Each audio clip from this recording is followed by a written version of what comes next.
Okay, आइए शुरू करते हैं निफ्टी बैंक निफ्टी का ओआई डेटा एनालिसिस। आज की डेट का 23 जैन 2025 निफ्टी बैंक पे चलते हैं और ये 48,741 कल के हाई को जैसे ही क्रॉस करेगा, ठीक है, तो अटेम्प्ट करेगा मे बी जो आज का हमारा 770 का ओपन हुआ था, और इसको क्रॉस करने के बाद में एक तेज़ी एक्सपेक्ट कर सकते हैं। पहले हम देख लेते हैं कि हमारा इंडिया विक्स कहाँ पे काम कर रहा है। कल इसने क्लोजिंग दी थी 16.77 पे, अभी हल्का सा बढ़ा हुआ है, इसलिए हल्का सा करेक्शन फील कर रहे हैं हम। और निफ्टी भी कंसोलिडेट कर रहा है 23,200 के लेवल पे। कल जिसको 150 पे हमने डिस्कस किया था कि ये लेवल ऑफ रेजिस्टेंस आएगा, थोड़ा अटकेंगे यहाँ पे, ठीक है। तो अब देखते हैं, इंडिया विक्स के कूल डाउन होने के चांसेस हैं, बट हो सकता है उसके पहले या उसके बाद में, कूल डाउन होने के बाद में कभी ना कभी एक बार 17 के ऊपर जाके वापस ठंडा हो। और ये जब 17 के ऊपर जाके ठंडा होगा ना, तब ज़्यादा, अभी बोलते बोलते ही आ गया, तब ज़्यादा स्टीप हमको अपसाइड मिलेगी ऊपर साइड में। अदरवाइज़ ये स्टेबल नहीं होगी अगर हमको जल्दी अपसाइड मिल गई तो, ठीक है। इसको हम डेटा में एक बार समझ लेते हैं। 17.2 पे चल रहा है इंडिया विक्स। 17.15 से 17.17 इसके ऊपर जाके अगर टिकेगा तो फिर रिस्की है। फिर हम वापस लंबे समय तक डाउन साइड का एक लेवल देखते रहेंगे और फिर शॉर्ट कवरिंग या कोई अच्छी न्यूज़ ही बढ़ाएगी, जैसे कल हुआ था मार्केट में। फोकस आप सबका इसी पे होना चाहिए, ठीक है। निफ्टी बैंक में आ जाते हैं। आज निफ्टी की एक्सपायरी है तो पोजीशनल व्यू डिस्कस नहीं करें, ना ही निफ्टी का ना ही बैंक निफ्टी का, डायरेक्ट इंट्राडे व्यू पे चलते हैं, ठीक है। अब यहाँ पे हमको देखना है कि कहीं गड़े मुर्दे दिख रहे हैं क्या, हैं, बट पुट राइटर्स है तो वो भी किस लेवल पे है, 47,900 से 47,700। तो ये रेंज नीचे की साइड में एक बार के लिए सपोर्ट का काम करेगी, और ऊपर की साइड में जो हमारा लेवल होगा 49,700, इसके ऊपर गड़े मुर्दे हैं, तो इसके ऊपर अभी शॉर्ट टाइम के लिए नहीं जा रहे। 150 के एनालिसिस तक डेटा चेंज हो जाए तो मैं कुछ नहीं कह सकता, बट 150 तक मेरे ख्याल से ये भी रहना चाहिए कि 49,700 के ऊपर आप नहीं जा रहे हो। और जब भी आप पोजीशन बनाओगे, इस डेटा को जो हम एनालाइज कर रहे हैं चेक करके बनाना, आपको ओआई डेटा रिफ्रेश करके बनाना है, क्योंकि ये डेटा 15-20 मिनट में चेंज हो जाता है। और फिर वो बात आती है कि मैंने ये बोला, बट मैंने डेटा को देखकर बोला, और वो डेटा आपका रिफ्रेश हो गया, तो आपको उसको देखना है एक बार। फ़िलहाल के लिए जो व्यू है वो हम यहाँ पे डिस्कस कर रहे हैं। अभी के लिए अलग अलग लेवल पे अलग अलग पोजीशन बनी है। सबसे बड़ा जो इम्पोर्टेंट लेवल है वो है 48,500। यहाँ पे ना बुल्स और बियर की फाइट हो रही है कि ऊपर जाना है या नीचे जाना है। अभी हम स्पॉट में ट्रेड कर रहे हैं 48,642 के आसपास, और एक लेवल ऑफ रेजिस्टेंस है 48,600 पे। इसकी वजह से आप बार बार नीचे आ रहे हो 48,500 600 यही रेंज में। तो 48,600 के ऊपर, तो भी प्रिसाइज 48,700 के ऊपर अगर आप टिक जाते हो 15 मिनट, तो आपको तेज़ी आएगी, और वो तेज़ी आपकी चलेगी 49,000 से 49,100 की रेंज तक, ठीक है। यहाँ पे आप एक बार रुकोगे, और फिर उसके बाद में अगर आप थोड़ा एफर्ट लगा के 49,200 के ऊपर बैंक निफ्टी ट्रेड करता है, तो फिर आपकी जो तेज़ी है वो कहीं ना कहीं 49,400 से 49,600 की रेंज में रुक जाएगी, ठीक है। ये डेटा अभी के लिए कह रहा है।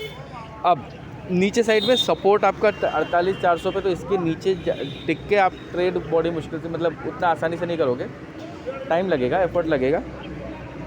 बाकी 48,000 आपके लिए सपोर्ट का काम करेगा। इनकेस 48 टूटता है तो 47,700 से 47,900 में आपको विथ स्ट्रिक्ट एसएल बाय करने का ही सोचना है। अब ये इतने एक्सट्रीम लेवल क्यों ले रहे हैं हम, ऊपर 49,700 और नीचे 47,700? रीज़न इज़ टुडेज एक्सपायरी, कुछ भी हो सकता है, वॉलेटिलिटी बढ़ने के ही चांसेस लग रहे हैं, ठीक है। निफ्टी की बात करें, पीसीआर पे मैं जा नहीं रहा हूँ, ठीक है, PCR not worth discussing. Nifty की बात करेंगे तो 23,000 एक अच्छा खासा सपोर्ट है बैंक निफ्टी के लिए। ये इतनी आसानी से टूटेगा नहीं। इसके नीचे चलने पे ही 23,100 की बात कर रहा हूँ, 23,100 ही अच्छा खासा सपोर्ट है। इसके नीचे 23,000 आपका अच्छा सपोर्ट है। और अगर गलती से 23,000 टूटता है और हम कल का और जो परसों का जो लो है, मतलब 22,972 22,981, ये लेवल को तोड़ देते हैं, तो फिर 22,700 तक का विंडो ओपन हो जाएगा डाउन साइड में, जिसकी संभावनाएं कम है, ठीक है। एंड आई एम होपिंग कि 23,100 को भी नीचे नहीं तोड़ के हम चले। मॉर्निंग में हमने कर दिया, बट अब इस लेवल को सस्टेन करना चाहिए हमें। ऊपर की साइड में 23,200 अब सपोर्ट बन रहा है, लेकिन अगर ये सस्टेन होता है तभी हम इसको सपोर्ट मानेंगे। इसके लिए हमको क्या करना पड़ेगा, 23,200 के ऊपर एटलीस्ट 15 मिनट से आधा घंटा हमको टाइम स्पेंड करना पड़ेगा, जो मजबूती दिखाएगा। और टू बी प्रिसाइज इसके बीच में हमको वो जो है ना लेवल अटेम्प्ट करने पड़ेंगे, जैसे 23,227, उसके बाद में उसके ऊपर का 23,263। इस तरह के लेवल को जब हम अप्रोच करेंगे तब जाके हमको बाकी अप मूव आएंगे और एक शॉर्ट कवरिंग हो सकती है कि मिले। ठीक है, अगर हमको शॉर्ट कवरिंग का सहारा मिलता है तो हम कहाँ पे रुक सकते हैं? एक बार के लिए हम रुक सकते हैं 23,300 पे, एक बार के लिए। बट हमने अगर इसको क्रॉस कर लिया तो फिर हम 23,350 को क्विकली पार करेंगे, फिर कंसोलिडेट करके 23,500 तक की तेज़ी को हम देख सकते हैं। इनकेस 23,500 आपको स्क्रीन पे दिख गया, 23,500 के ऊपर आप चल के आपने टिकना भी शुरू किया ना, तो ह्यूज शॉर्ट कवरिंग आएगी और फिर ऊपर के लेवल तो आपको अच्छे ही मिलेंगे। मैं उसको स्पेसिफाई नहीं कर रहा हूँ नंबर में, बट मोटा मोटा जो रेंज है आपका वही है 23,100 से 23,300। ठीक है, इस पे आपको ट्रेड करना है। तो इंडेक्स में अगर मूव समझ में नहीं आ रहा है क्योंकि वॉलेटिलिटी का रिस्क है, तो आप स्टॉक्स में और बाकी सारी चीज़ों में ट्रेड कर सकते हो। सेंसेक्स को मैं सिर्फ इंट्राडे की पोजीशन को डिस्कस कर रहा हूँ। एक्सट्रीम लेवल की बात करेंगे सारे, ये आपका 76,500 पे ट्रेड कर रहा है। 75,600, 75,700 वो ही सपोर्ट का रेंज है। ठीक है, एक्सट्रीम सपोर्ट है यहाँ पे। कायदे से तो ये आपका 75,900, 76,000 को तोड़ना नहीं चाहिए नीचे साइड में। ऊपर की साइड में 76,300 पे आप एक बार के लिए रुक जाओगे। जो मैक्स होगा वो 76,800, जिसको आप क्रॉस नहीं करोगे। ये लेवल क्या होता है सुनने में हमें भूल जाते हैं, कहीं ना कहीं लिख के रख लो तो इसमें ट्रेड करने में आपको आसानी होगी कि एक पर्टिकुलर लेवल के आसपास बेचना है, एक पर्टिकुलर लेवल के आसपास ख़रीदना है। अभी के लिए इतना ही है। ठीक है, हम 17 के ऊपर गए और वापस 17 के नीचे इंडिया विक्स पे ट्रेड करें 16.94। इंडिया विक्स के जो टारगेट्स है वो 16.39 है। जहाँ गलती से दिख गया वहाँ पे आप कॉल में बैठ जाना, मज़ा आ जाएगा आपको। ठीक है, ठीक है, क्योंकि HDFC के रिज़ल्ट आए हैं, पॉजिटिव है, कुछ और रिज़ल्ट भी एक्सपेक्टेड है। मार्केट को कुछ नहीं चाहिए, इतना डाउन में है।